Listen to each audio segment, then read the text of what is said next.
We are in the world, but we are not of the world, folks. John 17. Matthew, Mark, Luke, John in your New Testament. John chapter number 17. And verse number 14. John 17, 14. It says, I have given them thy word, and I have given them thy word, and the world hath hated them, because they are not of the world, even as I am not of the world. Look what he says. I pray not that thou shouldest take them out of the world. So Jesus is not saying, hey, I'm praying, God, I'm praying that you just take them out of the world. The world's just too wicked. Take them out of the world. He's not saying that. I pray not that thou shouldest take them out of the world, but that thou shouldest keep them from the evil. They are not of the world, even as I am not of the world. Sanctify them through thy truth. Thy word is truth. Go to 1 Corinthians 5 to the right. You're in John, Acts, Romans, 1 Corinthians. Go to the right in your Bible. Acts, Romans, 1 Corinthians, chapter number 5. So Jesus is not praying for us to just be taken out of the world. You know, we're in the world, but we're not of the world. And you know what? While we're in the world is going to hate us. 1 Corinthians chapter number 5. Look at verse number 9. 1 Corinthians 5. 9. It says, I wrote unto you in an epistle not to company with fornicators. So he's saying don't company with fornicators, yet not altogether with the fornicators of this world, or with the covetous, or with the extortioners, or with the idolaters. Look, for then must ye needs go out of the world. In other words, he's saying, if he said don't company with fornicators, but not with the fornicators of the world. Otherwise, you just have to leave earth. If you said, well, I can't go to Walmart because there's fornicators at Walmart. I can't go to my job because there's drunkards at my job. There's extortioners here. They're everywhere, okay? You'd have to leave earth, okay? You'd have to leave earth in what your Mars space pod or whatever they're talking about, colonizing Mars. You can't get, and you know what? There would be sinners up there whenever you get up there. There'd be drunkards and extortioners up there as well. So go to 2 Corinthians 6. So he's telling you not to company with these people. He said, yet not altogether with the fornicators of this world. You can't get away from these sinful people. We're sinful people, okay? But you can't get away from unbelievers. 2 Corinthians 6. Here's the key though. Be ye not, this is verse 14, 2 Corinthians 6:14. Be ye not unequally yoked together with unbelievers, for what fellowship hath righteousness with unrighteousness, and what communion, what do you have in common, hath light with darkness, and what concord hath Christ with Belial, or what part hath he that believeth with an infidel, and what agreement hath the temple of God with idols? For ye are the temple of the living God, as God hath said, I will dwell in them, and walk in them, and I will be their God, and they shall be my people. Wherefore, come out from among them, and be ye separate, saith the Lord, and touch not the unclean thing, and I will receive you. And I will be a father unto you, and ye shall be my sons and my daughters, saith the Lord Almighty. We are in the world, we are not of the world. When you make a stand for Jesus, when you make a stand for the right thing, people are not going to understand. The world's going to hate you. John 15:18, if the world hates you, know that it hated me before it hated you.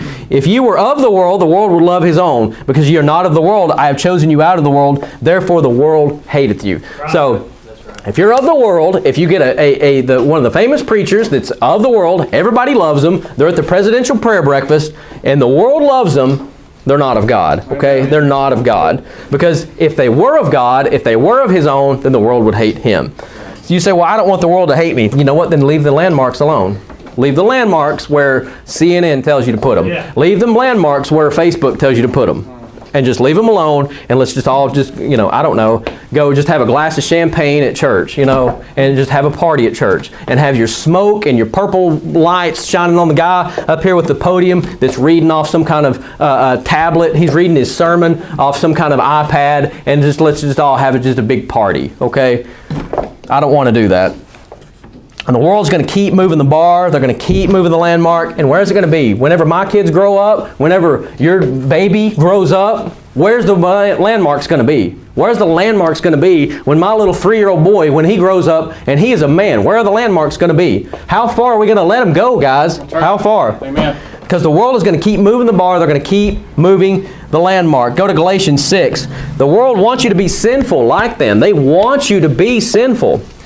First off, we're in the world, but we're not of the world. We should not be of the world. We should not have things in common. We should not have fellowship with the drunkard at work.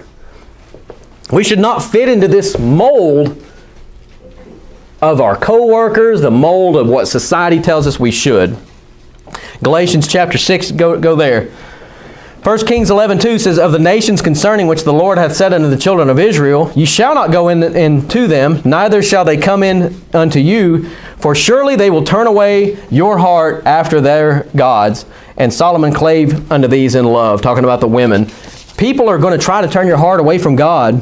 1 Peter 4:4, wherein they think it strange that ye run not with them to the same excess of riot, speaking evil of you. People are going to mock you. People are going to make fun of you. You're the weirdo. You're the Christian. I can't believe you're going to do, you're not going out to the bar with us after work. I can't believe that. We're just going to this club. I mean, you don't have to do anything. You can be the DD. You can be the designated driver. You don't have to come in and drink or anything like that. 1 John 3:12, you don't have to go there. Not as Cain, who was of the wicked one, and slew his brother. And wherefore slew he him? Because his own works were evil, and his brother's righteous. Marvel not, my brethren, if the world hates you. People don't want you to do right. People don't want you to be the goody-goody. You're in Galatians 6. Look at verse 11. Here's a good example of that. It says, ye see how large a letter I have written unto you with mine own hand. As many as desire to make a fair show in the flesh, they constrain you to be circumcised. Look, only lest they should suffer persecution for the cross of Christ. Let's make application. These people don't, if I'm drinking and I come and Aaron comes to my house and Aaron's like, no, I don't want to drink.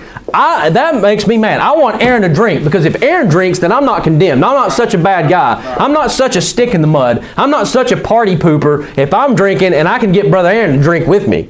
And I can get all of these other people to do whatever with me. Look at verse 13. For neither they themselves who are circumcised keep the law, but desire to have you circumcised, that they may glory in your flesh. Because that's what you want to do. That's what these people want to do. You parties, hey, come and drink it. Hey, look at this dirty pic, the guy at work. Hey, check this out. Look at this picture of this chick, that I have on my phone. Hey, smoke this. Hey, take this pill. Hey, take a hit off this. That's what they want. They want to drag you down. Right. Kids, they want to drag you down to their level, and they want to glory in your flesh. And they don't want the persecution per se. They don't want the guilt that what they're doing is wrong, so they want to drag you down in the mud with them. Okay? Because misery loves company. Misery loves company. The norms of the world, what are these stereotypes that we talk about? The norms of today's accepted society. You think about sitcoms, and I haven't watched a sitcom in a long time, I can't tell you, but one of the jobs that I have, it's a security job where I go and I kind of sit in this, like a kind of a checkpoint, so to speak, and there's a television in there, and I don't watch the television, but the television's in there, and whenever I leave the other guys, they're always watching all these shows, and I don't even know the names of the shows, to be honest with you. But I'll watch it for these are the stupidest shows, and it's called programming for a reason. Right. And these people, these characters, specific characters in these shows are depicted a certain way because that's what they want you to act like. Right. That's what they want you to think is normal. That's what they want. That's why they depict them in a certain way.